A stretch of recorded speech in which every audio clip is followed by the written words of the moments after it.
मैं हैदराबाद में एक ऑटो वाले को देखा, ऑटो के ऊपर लिख के लगाया सास की दुआ बोल के।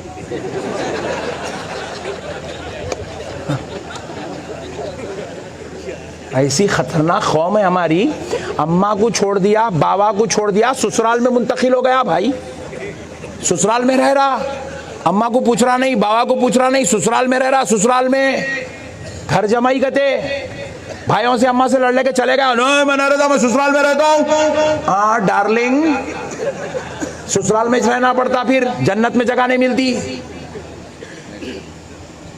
माँ बाप की खिदमत करो मुसलमानों। अगर तुमने अपनी माँ को अगर बांट लिया है, तुमने अपने बाप को बांट लिया है, वो भाई करें 1 महीना, ये भाई करें 1 महीना, ये बाप, अल्लाह की कसम ये बांटना कल ख़त्म करो। जाओ अपने हाथ पैर माँ बाप के पढ़ो, अपने घर में बुला के लाओ। कायनात की सारी दौलत लेकर भी तुम वो मुकाम नहीं पा सकते मुसलमानों। तुम्हारी माँ की दुआ से तुमको जो मुकाम नसीब हो जाएगा, तुम्हारे बाबा की खिदमत से तुमको जो मुकाम नसीब होगा। रसूल अल्लाह से पूछा गया, या रसूल अल्लाह मेरे हुस्ने सुलूक का सबसे पहला हकदार कौन है? आमिना के लाल ने कहा तुम्हारी माँ। बीवी नहीं कहा हुजूर ने, बच्चे नहीं कहा हुजूर ने, दोस्त नहीं कहा हुजूर ने, पड़ोसी नहीं कहा, हुजूर ने कहा तुम्हारी माँ। फिर साहबी ने पूछा, या रसूल अल्लाह दूसरा, या रसूल अल्लाह फिर कौन है जिसके साथ में हुस्ने सुलूक कर सकता हूँ? हुजूर ने फिर दोबारा कहा तुम्हारी माँ। फिर कहा, या रसूल अल्लाह फिर कौन है जिसके साथ में हुस्ने सुलूक कर सकता हूँ? फिर हुजूर ने तीसरे मुकाम पे भी कहा तुम्हारी माँ। फिर हुजूर ने चौथी बार साहबी ने पूछा, या रसूल अल्लाह फिर कौन है जिसके साथ मैं हुस्न सुलूक करूं? नबी पाक ने फरमाया, अब चौथी बार का तुम्हारे वालिद। मेरे प्यारे भाइयों, माँ बाप के साथ तुम कभी बदतमीजी नहीं करना, बदअखलाकी नहीं करना, बाप को घूर के नहीं देखना। तुम गलती पे नहीं है, तुम्हारी बीवी भी गलती पे नहीं है, मगर तुम्हारे अम्मी तुम्हारा बुरा बोल रहे, तुम्हारे अब्बा तुम्हारा बुरा बोल रहे, खामोश बैठ जाओ, पलट के जवाब नहीं देना।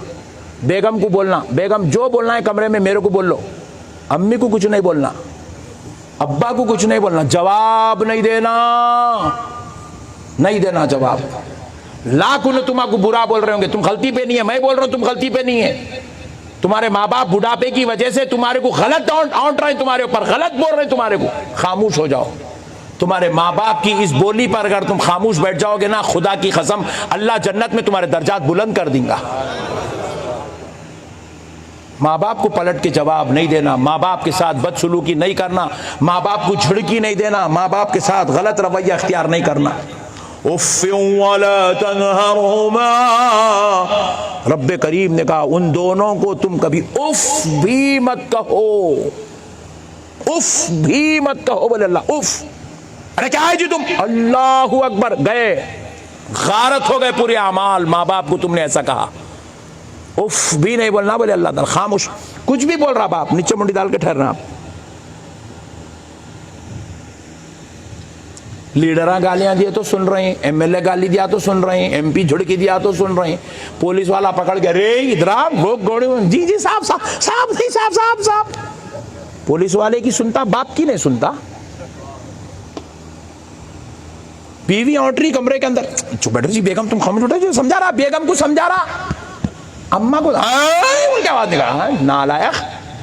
माँ बाप के बाद में खामोश। ये बारगाह अदब की बारगाह है, एहतराम की बारगाह, देड़ होशियारी नहीं, अदब अदब एहतराम करेंगे इंशाअल्लाह। जो भी जिसके माँ बाप भी घर में नहीं है ना, मेरी गुजारिश है, मैं तुमसे इस बात की अदबन इल्तिमास कर रहा हूँ, कल लाओ अपने माँ बाप को घर में, कल